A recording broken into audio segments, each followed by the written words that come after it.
lalu lintas di hari Rabu ini, di Rabu tanggal 7 September 2022. Kita start ya.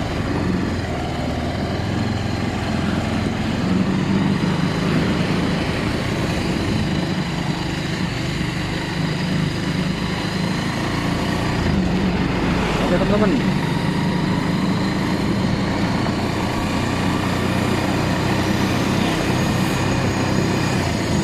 ya ini saya belum pasang speedometer.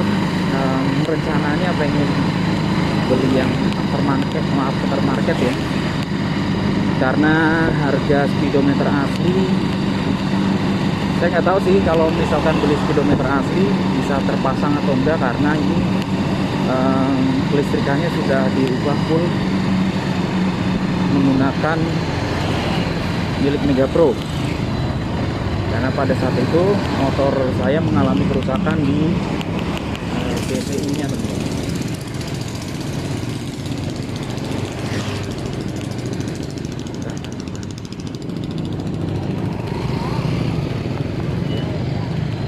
BCU sendiri merupakan bajai control unit, sebuah perangkat yang membagi semua arus di motor bajai pulsar.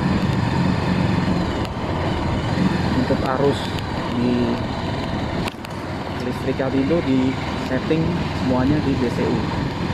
Jadi kalau BCU nya bermasalah, maka motor akan bermasalah juga teman-teman. Berbagai macam fitur di BCU ketika itu adalah dia bisa mematikan otomatis lampu sein ketika motor sudah dalam posisi lurus, maka kita tidak perlu mematikan tombol sein, dia akan secara otomatis mati. Jadi seperti di mobil-mobil pada umumnya. Untuk sekarang saya udah nggak bisa menikmati fitur itu, jadi selayaknya motor konvensional teman. Tapi asiknya dengan dilepasnya BCU, maka rasa khawatir kita waktu jalan jauh bisa terminimalisir ya teman-teman. Sejauh ini problem yang saya alami belum ada seputar kelistrikan, kecuali pada saat kemarin 2 minggu lalu saya ganti CDI.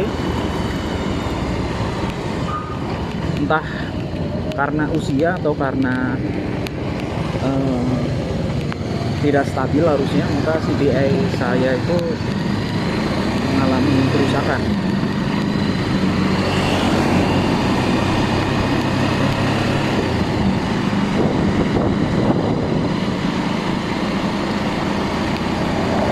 Sekarang sudah kurang lebih 2 minggu menggunakan CDI yang baru merek ESF ya.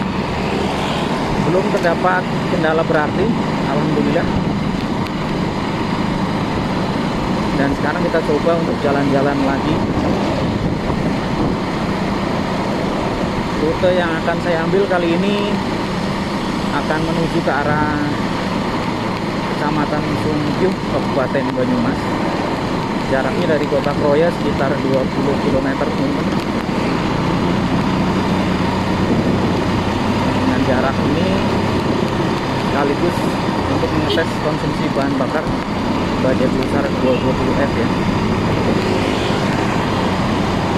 Jika 20 kilo bolak-balik maka sudah 40 kilo ya. Saya pikir sudah bisa kita hitung sebagai jarak yang cukup. Mungkin kendalanya adalah waktu pengisian tadi, karena jarak dari mulut tangki sampai ke ujung lumayan tinggi teman-teman. Jadi si operator bensin tadi agak kesusahan, dan saya pikir ini juga akan mengalami deviasi yang cukup lumayan jika pengisiannya ketika full nanti nggak sama dengan yang tadi barusan kita isi prediksi ya, tapi ya kita bisa ambil kesimpulan nanti setelah kita isi ulang ya.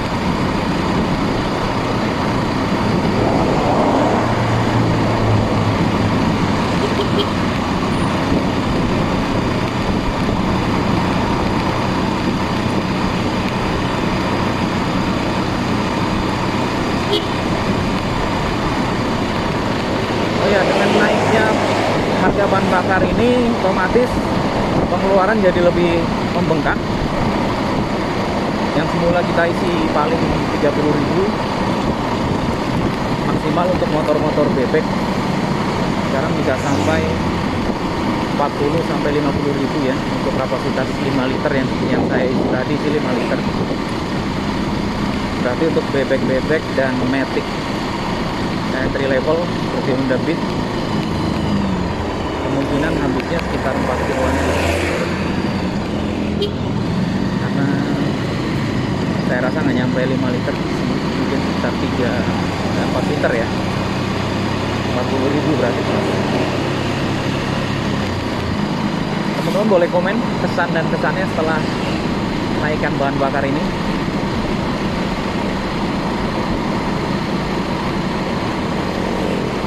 Nah, untuk saat ini saya lebih sering pakai bajai pulsar dibandingkan dengan Yamaha XR saya, karena salah satu alasannya adalah dikonsumsi bahan bakar yang lumayan signifikan ya bedanya.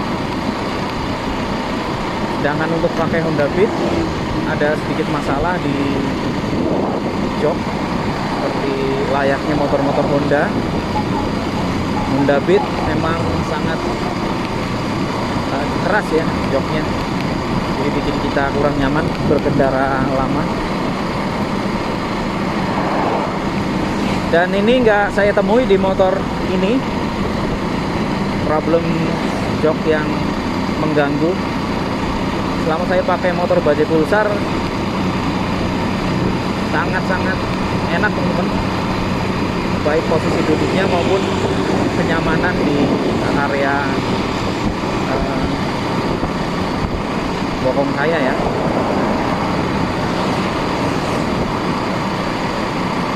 Kalau biasanya naik Beat 20 menit bahkan sudah kesemutan, dengan bajai pulsar maka kita bisa lebih nyaman melewati jarak yang lumayan ya, perjalanan 1 jam bahkan 2 jam nggak ada masalah sama sekali, kecuali memang di pergelangan tangan kita dan di pundak lumayan terkuras energinya. Paling kita hanya bisa setting siku kita apakah menekuk sekitar 120 derajat. Kalau lurus seperti ini maka cenderung lebih pegal, jadi kita mesti akali dengan posisi badan yang membungkuk sedikit. Konsekuensinya tumpuan di lengan kita lebih rileks teman-teman.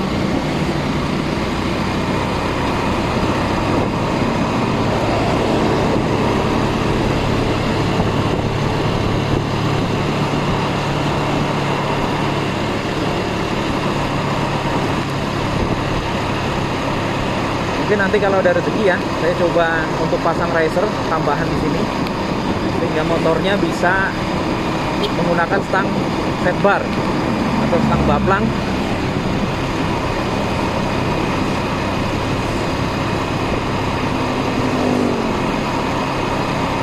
Dengan stang baplang maka posisi riding kita lebih terangkat tangannya, otomatis menjadikan kualitas berkendara kita lebih baik. Gak heran untuk para peturing jauh pengguna bajai pulsar banyak yang modifikasi area stang terutama agar lebih tinggi sehingga nyaman dipakai untuk perjalanan jauh teman-teman.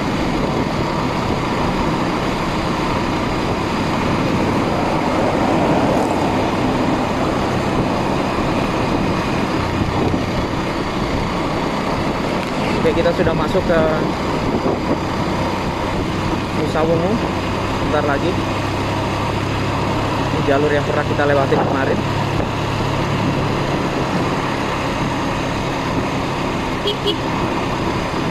Hari ini sekitar pukul jam 11.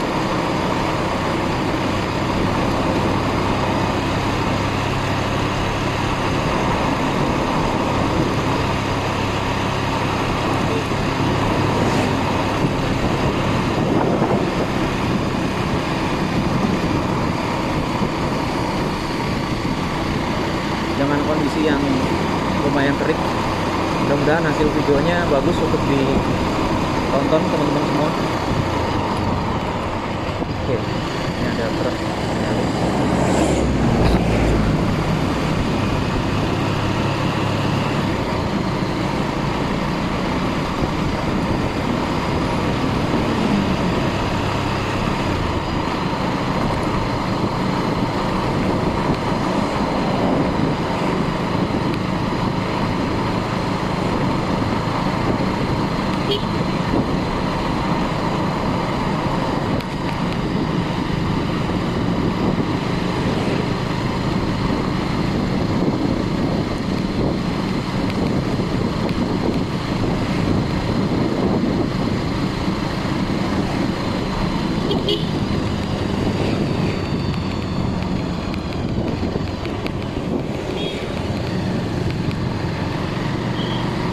Oke, kita sudah masuk ke Kecamatan Nusa Wungu.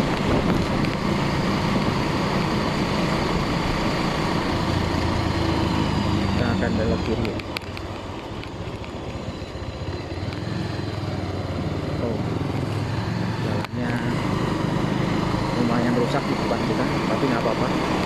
Sekaligus kita ngetes kinerja suspensi bajai pulsar, teman-teman, yang pada waktu itu sudah saya servis dan melakukan pergantian di seal oli dan seal debu. Sekarang udah sangat nyaman motor ini, teman-teman.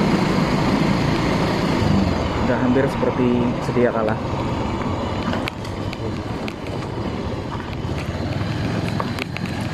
Rusak.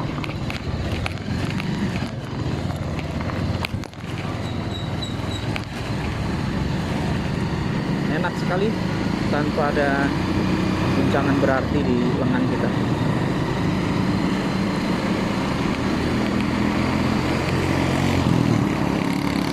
Jadi PR-nya sekarang di shock belakang.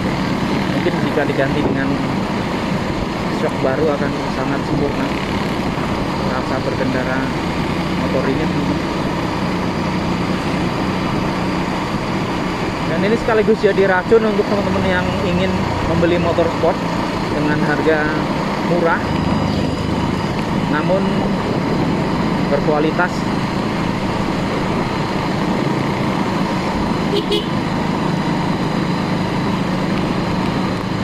Dengan harga pasaran untuk saat ini ya, bajai pulsar standar yang 220 sudah di bawah 10 juta, teman-teman.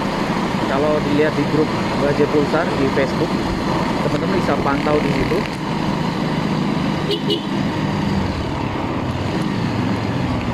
Terkait perawatan nggak usah khawatir. Di Facebook banyak sekali spesialis motor bajai yang bisa kita hubungi ya. Mungkin bisa dicek dulu di daerah teman-teman, di sekitar daerah teman-teman sekalian, apakah ada komunitasnya seperti itu. Sedangkan untuk spare part bisa dibeli di toko online banyak.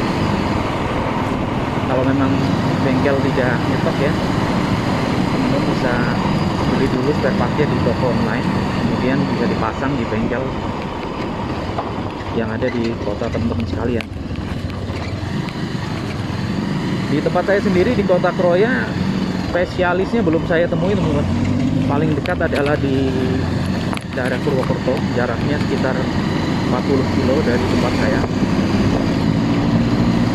Namun untuk penanganan biasa ya, penanganan pergantian part fast moving seperti kampas rem, servis ringan itu masih bisa dilakukan di bengkel biasa. Paling hanya sedikit penyesuaian karena motor ini memiliki 2 busi.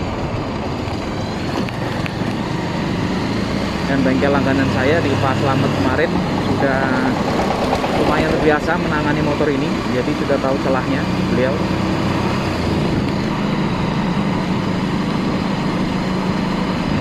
Saya jadi lebih percaya diri ya bawa motor Pulsar, walaupun jarang sekali saya ketemu motor ini di Kroya. Mungkin baru sekali ya kalau saya lihat yang bawa motor Pulsar selain saya ini. Atau mungkin teman-teman dari Kroya ada yang punya Pulsar, boleh di komen ya, kita kopdar nanti. Untuk saat ini saya masih nyaman dengan Pulsar. Ya tadi alasan kuat untuk membeli Pulsar adalah karena kenyamanannya teman-teman. Di samping harganya yang sangat murah untuk ukuran motor sport bercc besar.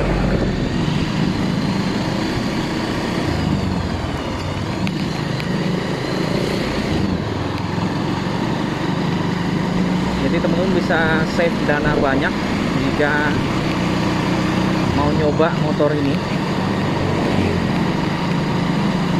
Andai kata punya dana 10 juta, maka sudah bisa dapat motor bajaj Pulsar kondisi yang lumayan oke ya.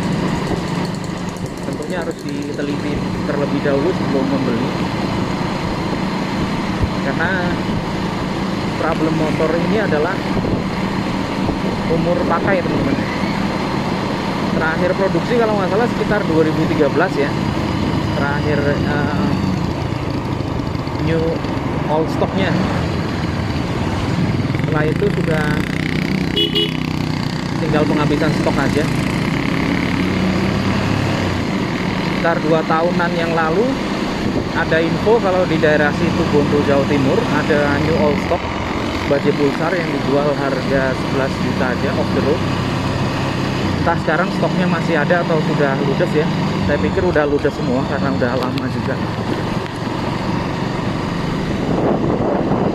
Bisa jadi buat koleksi ya, motor bajaj Pulsar kondisi kilometer 0.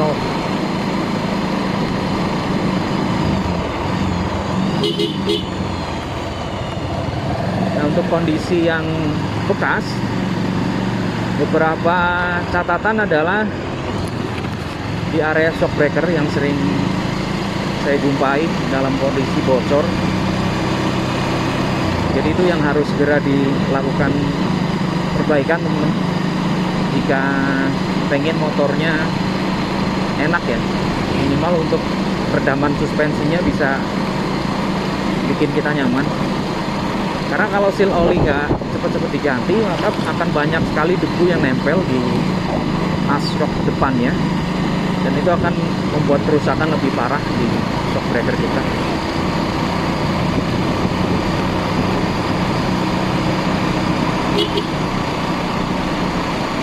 Setelah membutuhkan shock, bisa lanjut ke komponen lain untuk dilakukan pengecekan. Antara lain adalah di kelistrikan, di bagian sambungan kabel-kabel dan part-part karet teman-teman. Untuk bajaj ini ataupun produk India, part-part karetnya seringkali mengalami kerusakan ya. Saya juga mengalami rusak nih di seal token as, jadi sedikit meler di token asnya. Saya pengen ganti nanti saya tunjukin teman-teman, atau boleh lihat di video-video saya sebelumnya, kelihatan kalau di head silindernya ada basah karena oli yang keluar dari celah token as.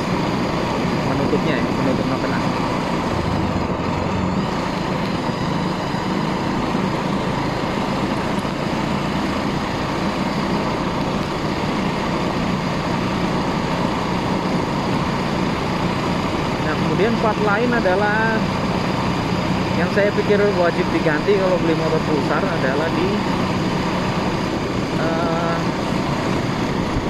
lampu sen, teman-teman. Karena lampu sen pulsar ini saya lihat kurang enak dipandang sih ya. Bentuknya gede, kadang-kadang karetnya itu seperti yang saya bilang tadi sudah nggak bagus, kadang miring sebelah, dilihat itu nggak sentris. Ini bisa ganti dengan lampu sen aftermarket, banyak sekali dengan ukuran yang lebih minimalis, akan bikin motor ini lebih enak dipandang, atau lebih enak lagi jika diganti dengan model LED seperti milik Honda series. Itu pas banget, secara bentuk nggak terlalu besar.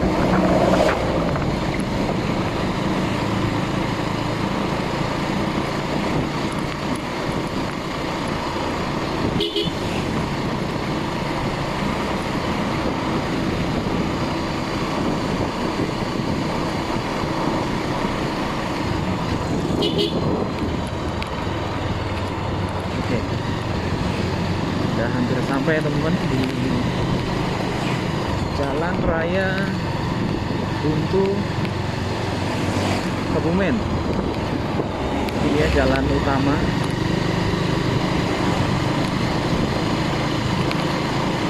Sekarang kita di Kecamatan Kemeranjen, Kabupaten Banyumas. Jadi sudah beda kabupaten ya.